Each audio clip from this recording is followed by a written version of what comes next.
نحمدہ ونصلی علی رسولہ الکریم اما بعد فاعوذ باللہ السمیع العلیم من الشیطان الرجیم انما المؤمنون اخوہ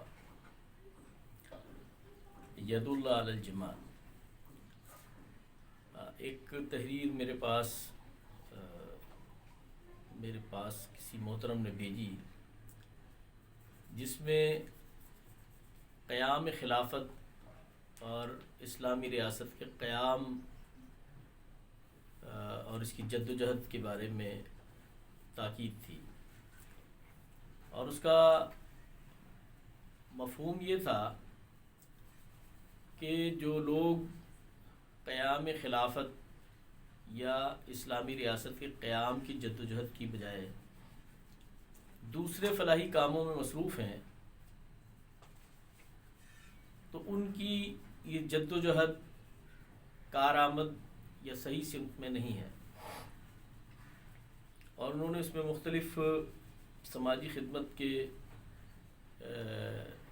کاموں کی نشاندہی کرتے ہوئے بات کی، جیسے کچھ لوگ یتیم بچوں کی کفالت میں کام کر رہے ہیں، کچھ لوگ بچیوں کی شادیوں کے لیے فلاحی ادارے بنا کے بیٹھے ہیں، کوئی بچوں کی تعلیم میں کام کر رہے ہیں، کچھ بیواؤں یتیموں کی مالی امداد میں ادارے کام کر رہے ہیں، اور بہت سارے مختلف سماجی شعبوں میں.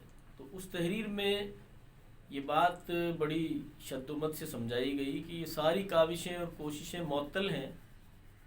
سب سے پہلے قیام خلافت کی کوشش ہوگی، اور دلیل کے طور پہ انہوں نے یہ بات پیش کی کہ دیکھیے رسول اللہ صلی اللہ علیہ وسلم نے نہ سود کے خلاف بات کی، نہ اور کسی یتیم کی کفالت کی بات کی. آپ صلی اللہ علیہ وسلم نے قیام خلافت کا کام کیا. قیام خلافت کے حوالے سے جب خلافت قائم ہو گئی تو آپ نے سود کے حوالے سے بھی بات کی اور دوسری برائیوں کو ختم کرنے کی بات کی. یہ بطور دلیل بات پیش کی گئی. میں اس موقف کی وضاحت کرنا چاہتا ہوں، اور میں سمجھتا ہوں کہ علی وجہ البصیرت اہل علم سے وابستہ علماء اور علماء حق کا یہ موقف کبھی بھی نہیں رہا. یہ علماء حق کا موقف یہ کبھی بھی نہیں رہا. آپ محدثین کے دور سے رسول اللہ صلی اللہ علیہ وسلم کے بعد جب احادیث کے جمع کرنے کا سلسلہ شروع ہوا، اس وقت سے لے کر آج تک جو لوگ علماء کی لڑی ہے، اہل سنت کا تسلسل دیکھ لیجئے کہ اس موضوع کے اوپر آپ کو علماء کا تسلسل نظر نہیں آئے گا. اچھا، بعض لوگ کہتے ہیں کہ علماء کی کوتاہی ہے. وہ بھی کوتاہی نہیں ہے، یہ علمی بات ہے جس کو سمجھنے کی ضرورت ہے. رسول اللہ صلی اللہ علیہ وسلم نے ورثۃ الانبیاء، علماء کو ورثۃ الانبیاء قرار دیا ہے. انبیاء کے وارث ہیں. انبیاء کے وارث ہونے کے بعد انہوں نے یہ کام کیوں نہیں کیا؟ اور آپ دیکھیے کہ محدثین، علم حدیث کو جمع کرنے والے، انہوں نے بھی کوئی ایسا باب نہیں باندھا، اور اس کے بعد بھی آج تک علماء کا اس کے اوپر کوئی ورک نظر نہیں آئے گا. کیوں؟ ویڈیو لمبی ہو جاتی ہے. علمی گفتگو کے لیے تو بڑے ٹائم چاہیے ہوتا ہے، لیکن کوشش کروں گا میں آپ کو کس موقف کے اوپر دلیل کے ساتھ آپ کو مختصر کر کے بات سمجھاؤں. بات یہ ہے کہ رسول اللہ صلی اللہ علیہ وسلم آخری رسول تھے. اس کے بعد رسول اللہ کے بعد کوئی کسی رسول نے نہیں آنا. تو نبی علیہ السلام پر دین کو مکمل کر دیا گیا. تمام پہلو، قیام ریاست کے پہلو بھی رسول اللہ صلی اللہ علیہ وسلم کے نبوت کے ساتھ مکمل کر دیے گئے تاکہ کوئی پہلو مخفی نہ رہ جائے، تشنا نہ رہ جائے۔ لیکن رسول اللہ صلی اللہ علیہ وسلم نے بھی قیام خلافت اور اسلامی ریاست کے قیام کی بات کہیں نہیں کی۔ میری بات کو شدت کے ساتھ، انتہا پسندی کی سوچ کے ساتھ نہ سننا، سمجھنے، سیکھنے اور سمجھانے کے ماحول میں سمجھنا۔ اگر میری بات غلط ہو تو میں انشاءاللہ آپ کے ساتھ دلیل کے ساتھ رجوع بھی کروں گا، اگر آپ دلیل کے ساتھ مجھے سمجھائیں گے۔ میں دلیل کے ساتھ بات کر رہا ہوں کہ رسول اللہ صلی اللہ علیہ وسلم اور قرآن پورے 30 پاروں کے اندر قیام خلافت، قیام ریاست موجود نہیں ہے۔ آپ اس سے معنی اور مفہوم نکالیں گے، خود نکالیں گے زور لگا کے، لیکن شان نزول اگر ان آیات کا اٹھائیں گے تو کہیں قیام ریاست کی بات نہیں کی گئی۔ اس میں بڑی حکمت موجود ہے۔ نہ قرآن نے کہیں پر ریاست کی بات کی ہے، نہ رسول اللہ صلی اللہ علیہ وسلم نے ریاست کی بات کی ہے۔ قرآن بھی جماعت کی بات کرتا ہے، وَلْتَكُن مِّنكُمْ أُمَّةٌ يَدْعُونَ لِلْخَيْرِ وَيَأْمُرُونَ بِالْمَعْرُوفِ وَيَنْهُونَ عَنِ الْمُنكَرِ، اور بہت ساری ایسی بات ہے۔ تم میں ایسا گروہ ہونا چاہیے۔ رسول اللہ صلی اللہ علیہ وسلم نے بھی طائفہ منصورہ کی بات کی ہے، طائفہ کی بات کی ہے، جماعت کی بات کی ہے، اور اہل علم نے جو گفتگو کی ہے جس پر اہل سنت کا اتفاق ہے وہ ہے امارت کبریٰ، امارت صغریٰ۔ ریاست سے اس بات کا کوئی تعلق نہیں ہے، یہ اچھی طرح سے نقطہ سمجھیے۔ زمین کے خطے کا امارت سے کوئی تعلق نہیں ہے۔ رسول اللہ صلی اللہ علیہ وسلم نے امارت کی بات کی ہے، اور امارت کا، میری بات پھر غور سے سنیے، امارت کا زمین کے خطے سے، ریاست سے کوئی تعلق نہیں ہے۔ قرآن بھی ایک گروہ کی بات کرتا ہے، اور رسول اللہ صلی اللہ علیہ وسلم بھی جماعت کی بات کرتے ہیں۔ ید اللہ علی الجماعت، جماعت پر اللہ کا ہاتھ ہے۔ جماعت اجتماعیت میں رہو، اپنا امیر مقرر کر لو، حتیٰ کہ سفر پہ نکلو تو امیر مقرر کر لو۔ ریاست کا کیا تعلق ہے، خطے کا کیا تعلق ہے؟ اور فرمایا سفر پہ نکلتے ہو، سفر کے لیے جا رہے ہو، اپنا ایک امیر مقرر کرو۔ کیا مطلب ہے؟ اجتماعیت میں رہو، متحد رہو، امت بن کے رہو، ایک آواز بن کے رہو، ایک امیر کی اطاعت میں رہو۔ ریاست سے کوئی تعلق نہیں اس بات کا۔ اہل علم نے امارت کبریٰ اور امارت صغریٰ میں تقسیم کیا ہے اس مسئلے کو۔ امارت کبریٰ کس کو کہا؟ اس امارت کو جس کو ریاست حاصل ہو گئی، یہ اللہ کی عطا ہے، یہ کوشش نہیں ہے آپ کی۔ آپ کو یہ فکر نہیں دی گئی کہ آپ خطہ حاصل کرنے کی کوشش کریں، نو، یہ کہیں اسلام کی تعلیمات نہیں ہے کہ آپ زمین کا حصہ، ٹکڑا حاصل کرنے کی کوشش کریں، یہ کہیں نہیں کہا گیا۔ اللہ نے قرآن میں کہا ہے کہ اللہ تمہیں خلافت دے دے گا، زمین پر خلافت دے دے گا۔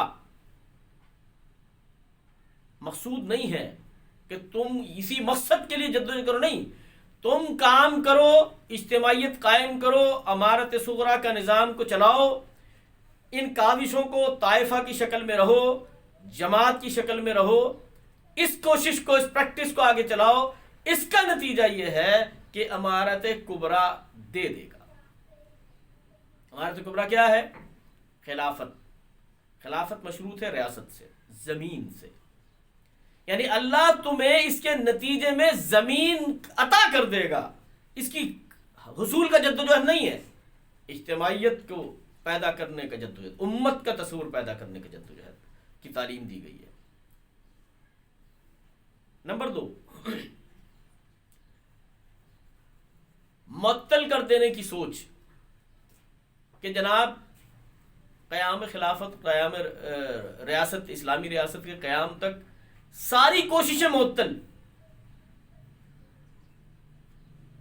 اور ہم نے ساری جدوجہد کرنی ہے قیام خلافت کی، یا آپ کی ایک اچھی جذبہ تو ہو سکتا ہے، اپنے طور پر ایک اچھی سوچ اس کو قرار دیا جا سکتا ہے، آپ کی سوچ، یہ بات تو ایک اچھی ہے کہ اگر اسلامی ریاست قائم ہو جائے، خلافت قائم ہو جائے، اس میں کیا شک و شبہ ہے کہ بہترین بات ہے. لیکن بات یہ ہے کہ آپ نے جو فلسفہ بیان کیا کہ سب کچھ معطل، معذرت کے ساتھ آپ یہ کیوں بھول جاتے ہیں کہ ریاست مدینہ کے قیام سے پہلے تو نماز بھی فرض نہیں تھی، مسجدیں بھی تعمیر نہیں ہوئیں، حج بھی نہیں تھا، زکوٰۃ بھی نہیں تھی. تو پھر آپ کا خیال ہے کہ قولوا لا الہ الا اللہ جو بنین اسلام علی خمسین کی شرطیں سب معطل ہو جائے گی، پھر باقی بھی معطل کریں. پھر آج کچھ جو لوگ زکوٰۃ کا انکار کریں دینے اور لینے کے حوالے سے، تو آپ مان لیں کہ ہاں جی معطل ہے سارا کچھ. جو کہیں کہ مسجدیں نہیں بننی چاہیے، پھر ان کی بات ٹھیک ہے، مسجدیں نہیں بننی چاہیے، نماز بھی معطل ہے، جہاں مرضی پڑھنا ہے پڑھو، نہیں پڑھنا نہیں پڑھو. پھر آپ کہیں گے نہیں نہیں نہیں ایسا نہیں ایسا نہیں. پھر کس دلیل سے لائیں گے آپ؟ اگر آپ کی دلیل میں باقی نیکیوں کے کام، فلاحی کام تو روک دی جائیں، معطل ہیں، لیکن مسجد بننی چاہیے، زکوٰۃ ادا ہونی چاہیے، تو بھی زکوٰۃ دے گا کون اور زکوٰۃ لے گا کون؟ زکوٰۃ دینے اور لینے کا نظام تو خالصتاً امارت کا نظام کے ساتھ مشروط ہے، تو اس کو معطل کیوں نہیں کرتے آپ؟ اصل میں یہ فکری انتشار ہے، غلط فہمی ہے، غلط فہمی ہے. دین اسلام مکمل ہو چکا، کوئی کام معطل نہیں ہوگا، کوئی کام معطل نہیں ہوگا،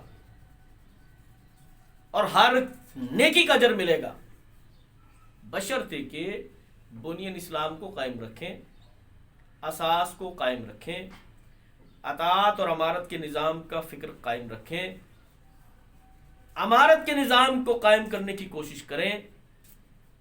اس کا کوئی کوشش کرنے والا نظر آئے اور اچھی جد و جہد نظر آئے تو اس کا ساتھ دیں. لیکن کوئی آدمی اگر بھوکوں کو کھانا کھلانے کی جد و جہد کر رہا ہے تو یہ معطل نہیں ہوگی. نہ اس کو یہ کہنا کہ یہ جد و جہد تو آپ کی اس سے پہلے درست نہیں ہے، یہ غلط فکر ہے، غلط فکر ہے. کوئی اسپتال تعمیر کر رہا ہے بھلائی کے لیے کہ لوگوں کی بیماریوں کا علاج کرنے کے لیے اسپتال بنا رہا ہے، تو آپ کہنے نہیں قیام خلافت کے قیام کے بعد ہوگی یہ جد و جہد، بالکل غلط فکر ہے. کوئی دلیل نہیں اس بات کی، کوئی نیکی معطل نہیں ہوگی. یہ رسول اللہ کی تعلیم کے بالکل منافی بات ہے.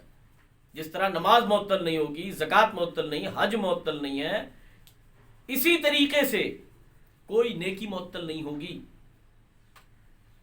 خلافت کے قیام تک معطل کی فکر غلط ہے. اب سوال یہ ہے کہ یہ ترتیب کیا ہوگی،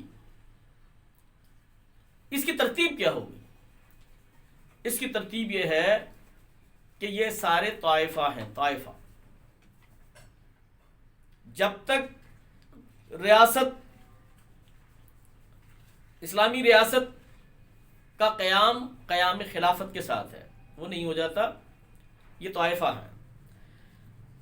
بحیثیت مسلمان بنیان اسلام کو قائم رکھتے ہوئے جو بھی بھلائی کا کام کر رہے ہیں، تعاونوا علی البر والتقوی کا اصول رسول اللہ صلی اللہ علیہ وسلم نے دیا ہے کہ بھلے کام میں تعاون کرنا ہوگا.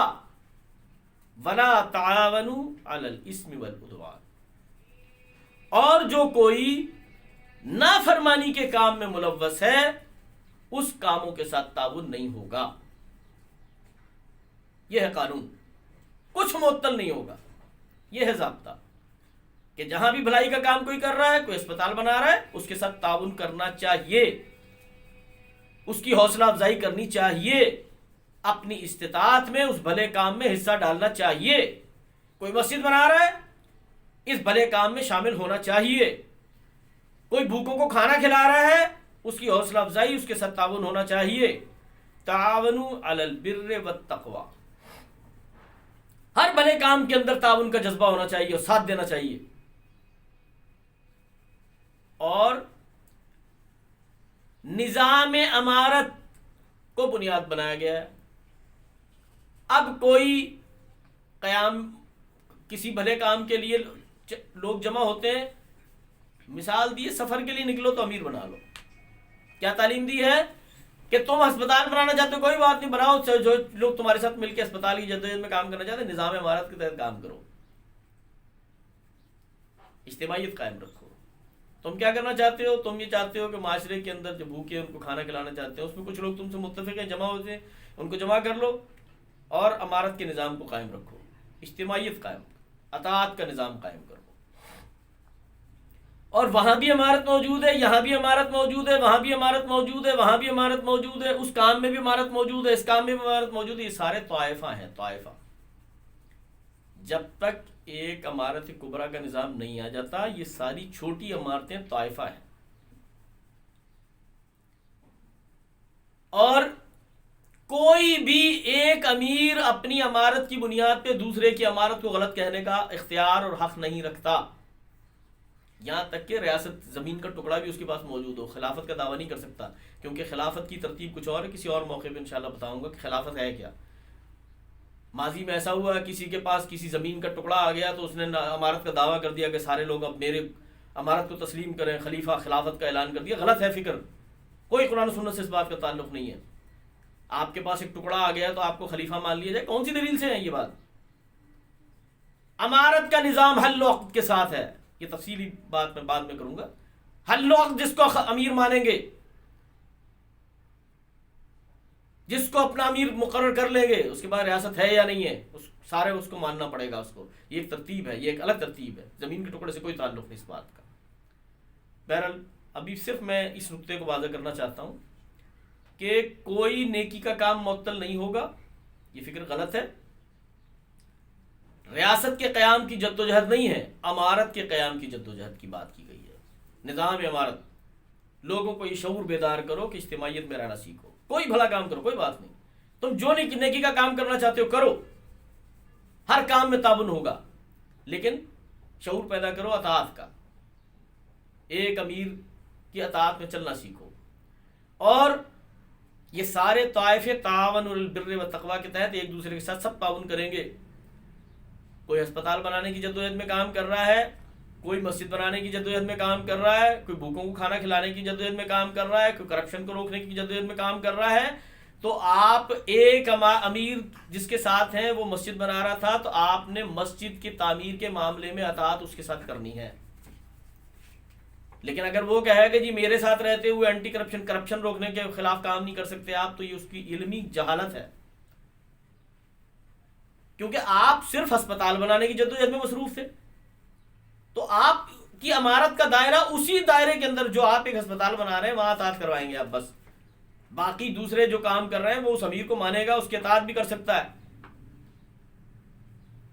کیونکہ طائفے ہیں سارے. وہ بھی بھلا کام کر رہا ہے، آپ بھی بھلا کام کر رہے ہیں. لہذا ہر بھلے کام کو نہ معطل کیا جا سکتا ہے اور ہر بھلے کام کے ساتھ تعاون ہوگا.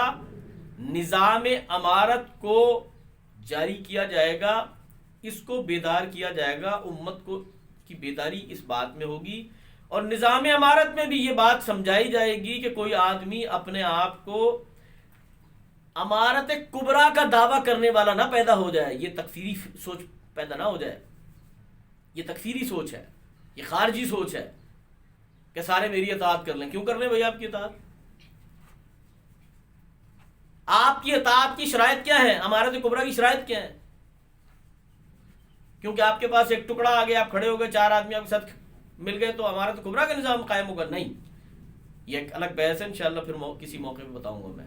لیکن عمارت کبریٰ کا دعویٰ نہ کرے، عمارت صغریٰ کے دائرے کے اندر جو وہ کام بھلائی کے کر رہا ہے، جس دائرے میں کر رہا ہے، ان لوگوں کو اپنے ساتھ لے کر چل رہا ہے، اس میں اطاعت ہوگی اس کی. اور وہ لوگ اس میں رہتے ہوئے دوسرے نظم میں بھی اطاعت کریں گے، دوسرے کاموں میں دوسری نظم کی اطاعت کریں گے.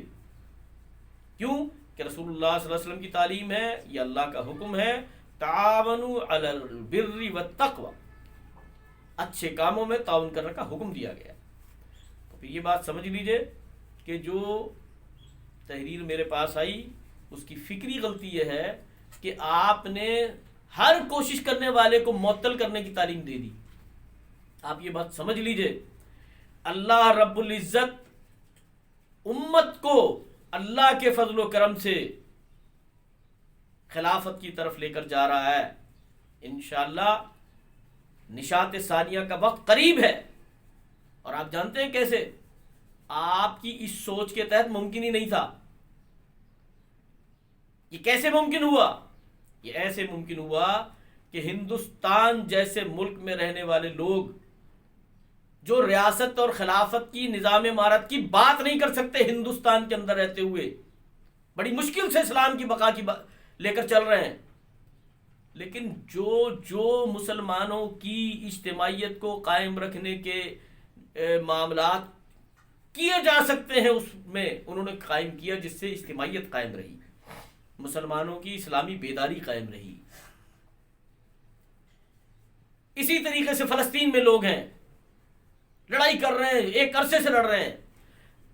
اب ان کو یہ سمجھایا جائے کہ نہیں، یہ ریاست فلسطین کی ریاست کی لڑائی نہ کرو، کیونکہ وہ خلافت کی لڑائی تھوڑی کر رہے ہیں.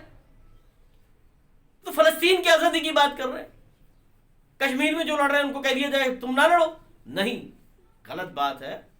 آپ اگر آپ کا کوئی مکان چھین لے نا، تو آپ اپنا مکان حاصل کرنے کے لیے لڑنے کے لیے تیار ہو جائیں گے. وہاں بھول جائیں گے کہ نہیں، خلافت کے قیام تک میں اپنا مکان کوئی چھینتا ہے تو چھین لے، میرے گھر کی عزت لٹتی ہے تو لٹ جائے. آپ اس فکر کو اپنے اوپر آتے ہی فوراً چھوڑ دیں گے، کیونکہ بالکل غلط فکر ہے، قابل عمل ہے نہ ہی علمی اعتبار سے درست ہے. اس لیے معطل کرنا کسی بھی نیکی کو بالکل غلط ہے.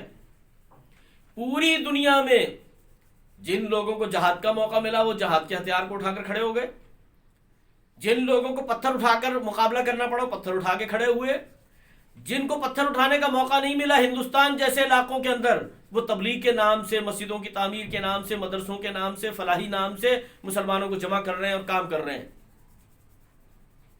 اور یہ وہ طائفے ہیں جو پوری دنیا میں اپنی اپنی حیثیت میں، اپنی اپنی استطاعت کے اندر مسلمانوں کو کسی نہ کسی نیکی کے اوپر جمع کیے ہوئے ہیں. اور یہی نتیجہ ہے کہ پوری دنیا کے اندر اس وقت امت دوبارہ قوت کی طرف جا رہی ہے اللہ کے فضل و کرم سے. یہی وجہ ہے کہ آج ترکی دوبارہ اسلام کی طرف لوٹ رہا ہے. یہی وجہ ہے کہ آج کئی ریاستیں جو غیر مسلموں کے کنٹرول میں رہیں اسلام کی طرف لوٹ رہی ہیں. کیوں؟ کہ وہاں پر مسلمان اپنی حیثیت کے اندر نیکی کے کام، تبلیغ کے کام، قرآن کے تعلیم کے کام، حدیث کے پڑھنے کے کام، مسجدوں کے تعمیر کے کام، فلاحی کام، بیٹیوں کی شادیوں کا کام، بھوکوں کے کھانے کھلانے کا کام، مسلسل جو بھلائی کر سکتے تھے کرتے رہے. اجتماعیت قائم رکھی، یہ بیداری رکھی.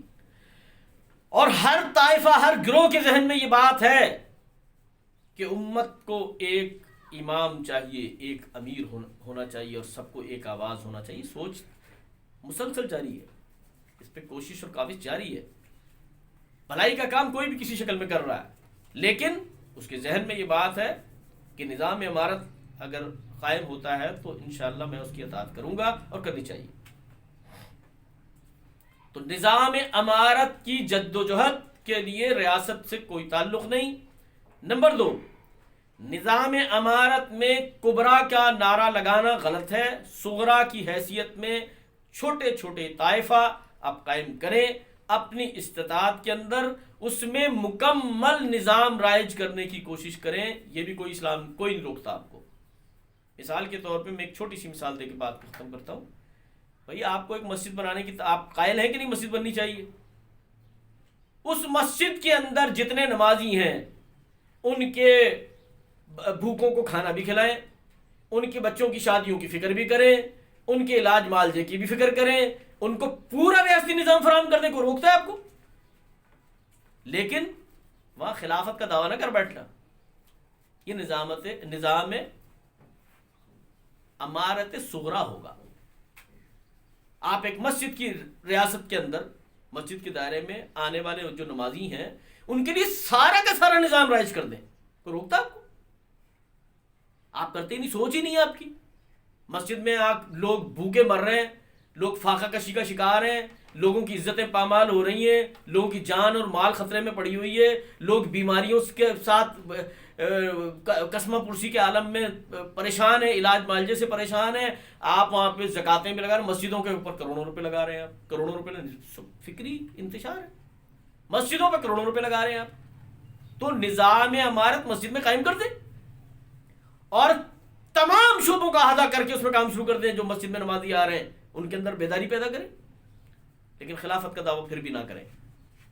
وہ بھی نظام صغرا ہوگا, عمارت صغرا ہوگا.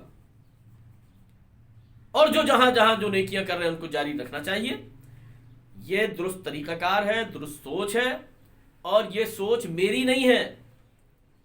جتنے بھی اسلاف, اہل سنت کے اسلاف 1400 سال سے جس پہ اتفاق کرتے آئے ہیں, وہ نظام عمارت کبرا اور صغرا کی تقسیم کرتے رہے, طائفہ منصورہ کی بات کرتے رہے, تعاونوا علی البر والتقوی کی تائید کرتے رہے ہیں, اور کسی کام کے معطل کرنے کے اہل سنت کبھی قائل نہیں رہے, کبھی قائل نہیں رہے.